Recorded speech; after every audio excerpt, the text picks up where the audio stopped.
Tishlay, my name is Chemi Lhamo and I'm a community organizer. I was born in South India in 1996. However, because Tibetans and the plight of the Tibetan people is such that we were displaced in 1959 when the Chinese government took over our country. We were displaced, and many of us landed in either India or Nepal and a lot of other diasporic regions. Although I was born in South India, we are not given citizenship, and so we are actually born as stateless refugees.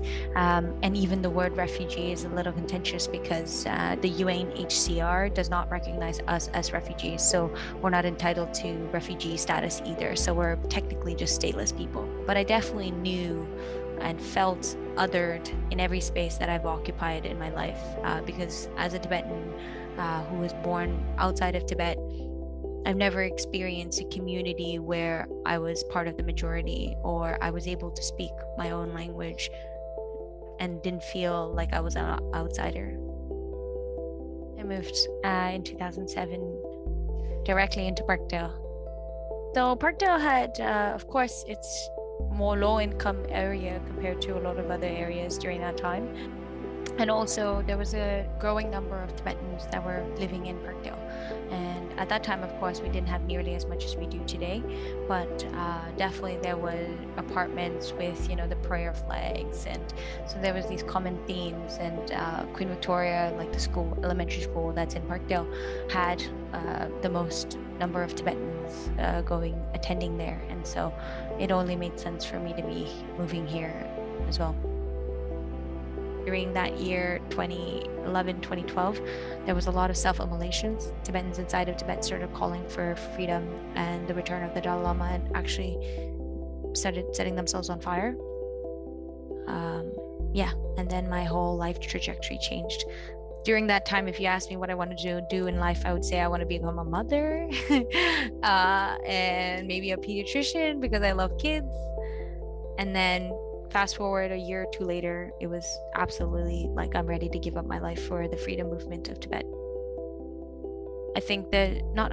There is a saying in the Tibetan community that every Tibetan that is born after 1959 is born an activist. And so for me, being an activist comes so innately. And so that explains much of the work that I do in an international level when it comes to advocacy and sort of the political geopolitics world as well. And then community justice comes because it only makes sense for me to be doing work on the grounds to understand the nuances of what needs to be changed at a larger scale. It's rewarding. However, it's not easy.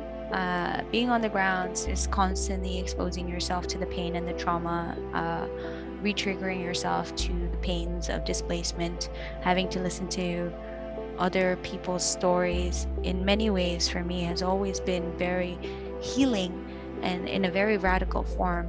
However, comes with a lot of baggage, and I don't think it's necessarily negative, but the baggage is mainly the responsibility and duty that I have to be able to tell these stories, to be able to keep these stories within me and carry them with me as I grow into another being.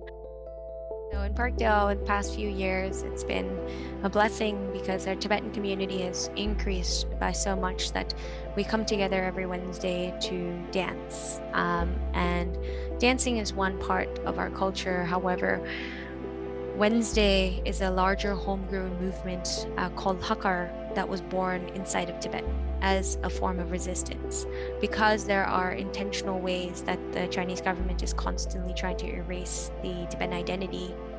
There is a lot of injustices, in many ways cultural genocide happening inside of Tibet, and despite all of that pressure, Tibetans inside of Tibet have decided to use Wednesday once a week as an opportunity to join forces and unite and make an effort to preserve their rich tradition and culture by eating, speaking, and wearing Tibetan, and then supporting Tibetan local businesses.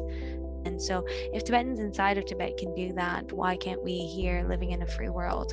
Inside of Little Tibet here in Parkdale, about 4 or 5 years ago, we started celebrating Hakar together by coming together on a Wednesday evening and dancing. I think a lot of the Tibetan restaurants for me has been very stable.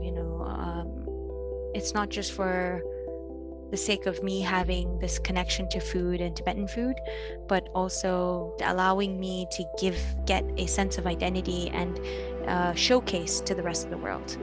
If I was talking to anybody else about Parkdale and that, anyone would want to refer it to, I would want to refer it to as Little Tibet. That would be partly because, or mostly because of the existence of Tibetan restaurants. The community exists, and Hakar is very recent in many ways. So apart from Hakar, there's not a lot of other markers of our existence as Tibetan people and community members in this community apart from businesses.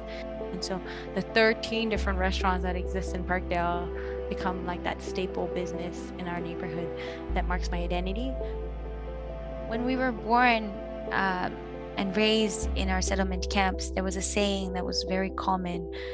Whenever a young person decided to dream big, community members actually were the ones that reminded us that there was a big R on our forehead, and that R meant refugee, meaning that no matter what you wanted to do in this world, there's a glass barrier, glass ceiling for you, and that is because of your mere identity as a refugee.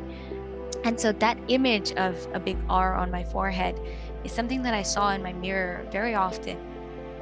Now, I would say that, based on how far we've come as people and where I am in my life, and I've shared this with many youth across the world when I go for tours, is that there is an R on our forehead, but that R doesn't just stand for refugee, it stands for resilience, it stands for resistance, and it stands for reclamation.